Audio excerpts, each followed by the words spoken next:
тоҷикистон ҳамчун кишвари фаъол дар ҳалли масъалаҳои глобалӣ пайваста ташаббусҳои муҳими байналмилалиро пешниҳод мекунад.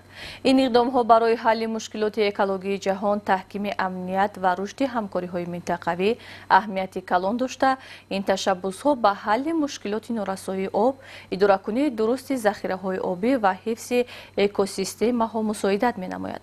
Ташаббусҳои байналмилалии Тоҷикистон на танҳо ба манфиати кишвар, балки барои рушди устувор тамоми ҷаҳон муҳим буда, ҷойгоҳи Тоҷикистонро дар арсаи байналмилалӣ тақвият бахшида, ҳамкориҳои судмандро бо созмонҳои ҷаҳонӣ ва кишварҳои дигар таҳким мебахшад. ҳамкоронамон дар ин бора гузориш медиҳанд. ҳукумати ҷумҳурии Тоҷикистон дар самти обу иқлим як қатор ташаббусҳои муҳимро амалӣ намуда, дар ҳалли мушкилоти глобалӣ саҳми назаррас гузоштааст. Бо пешниҳоди асосгузори сулҳу ваҳдати миллӣ пешвои миллат, президенти ҷумҳурии Тоҷикистон муҳтарам Эмомалӣ Раҳмон маҷмаи умумии Созмони Милали Муттаҳид якчанд қадномаҳо қабул намуд, ки ба масъалаи об ва иқлим равона шудаанд. аз ҷумла соли 2003 соли байналмилалии оби тоза, солҳои 2005-2015 10-солаи байналмилалии об барои ҳаёт, соли 2013 соли байналмилалии ҳамкорӣ дар соҳаи об ва солҳои 2018-2028 10-солаи байналмилалии амал об барои рушди устувор эълон гардиданд. ин ташаббусҳо ба таҳкими ҳамкорӣ ва ҷалби таваҷҷӯҳи ҷомеаи ҷаҳонӣ ба масъалаҳои обу иқлим мусоидат намуданд.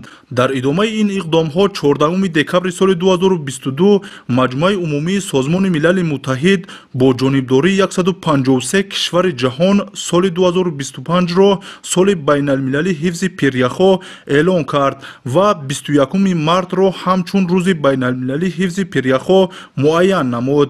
ин ташаббусҳо аҳамияти бузург дошта ба ҳифзи пиряхо ва пешгирии таъсири манфиати тағйирёбии иқлим равона шудаанд. ҳукумати Тоҷикистон инчунин нақша дорад, ки соли 2025 дар ҳамкорӣ бо Созмони Милали Муттаҳид аввалин конфронси байналмилалии сатҳи баланд оид ба ҳифзи пиряхоро баргузор намояд.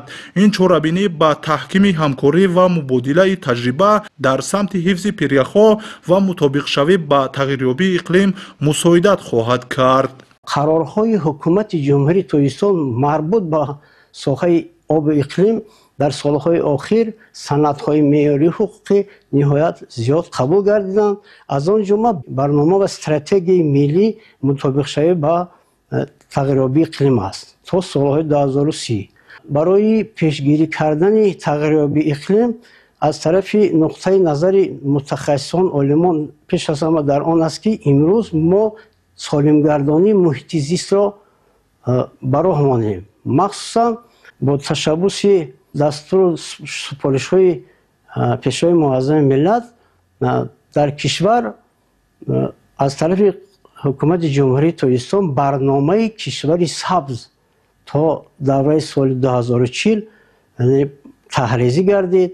нақша чорабиниҳо таҳия гардиданд, ки то соли 2040 ҳамчун кишвари сабз зиёда аз 2,5 миллиард бояд мо дарахтонро дар ҳудуди кишвар сабзу хурам гардонем. ташаббусҳои Тоҷикистон дар самти обу иқлим дар ҷаҳони имрӯз аҳамияти хоса доранд, зеро онҳо ба ҳалли мушкилоти глобалӣ аз ҷумла норасоии оби тоза, тағйирёбии иқлим ва ҳифзи пиряхо мусоидат мекунад. ин иқдомҳо на танҳо барои Тоҷикистон, балки барои тамоми ҷомеаи ҷаҳонӣ муҳим мебошад ва бар рушди устувории инсоният саҳм мегузорад. мо ифтихор аз он мекунем, ки пешвои муаззами миллат ба ҷаҳониён баҳри аҳли башар, яъне ташаббусҳоеро пешниҳод менамоянд аз қабили 10-солаи об, аз қабили мисол масъалаҳои ҳифзу ҳимояи баҳри арал, ё ки масоили экологӣ, зистбомӣ, ҳамчунин масъалаҳои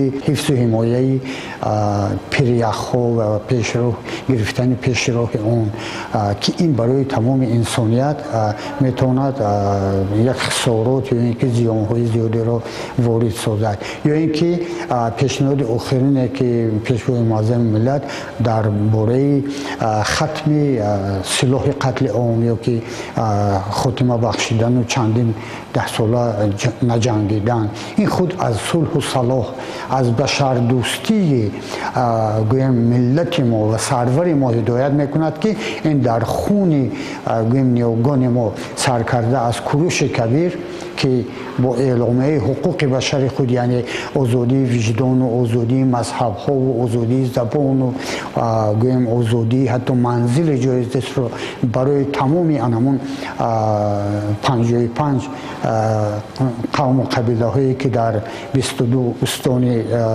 خود کشورداری های خود فرا گرفته بود و بشر دوستی و انسان دوستی هم در نهاد ما، در زبان ما از قدیم الایام ترنم یافته اومده ایستاده است که باز هم رشد و گسترش خواهد یافت. нобаробар тақсим шудани об дар ҷаҳон масъалаест ки барои ҳалли он кишварҳо ва созмонҳои ҷаҳонӣ бояд тадбирҳои мушаххас андешанд, зеро тибқи маълумот дар сурати наандешидани тадбирҳои фаврӣ қариб 5 миллиард одам ки тахминан 67% аҳолии сайёраро ташкил медиҳад, аллакай то соли 2030 аз оби тоза маҳрум хоҳанд шуд. чунин тадбир пеш аз ҳама аз ҷомеаи ҷаҳонӣ тақозо мекунад ки дар масъалаи таъмини об ва безараргардонии он аз ифлосшавӣ тасмимҳои ҷиддӣ гирифта шаванд.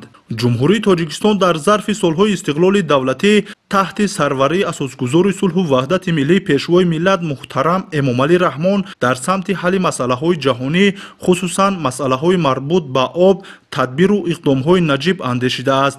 қабули қаднома аз ҷониби созмони бонуфузи ҷаҳонӣ, созмони милали муттаҳид оид ба эълони 10-солаи байналмилалии амал об барои рушди устувор барои солҳои 2018-2028, идомаи иқдомҳои наҷибонаи сарвари давлат дар ҳалли масъалаҳои глобалии ҷаҳон, таъмини аҳолии сайёра бо оби тозаи ошомиданӣ мебошад.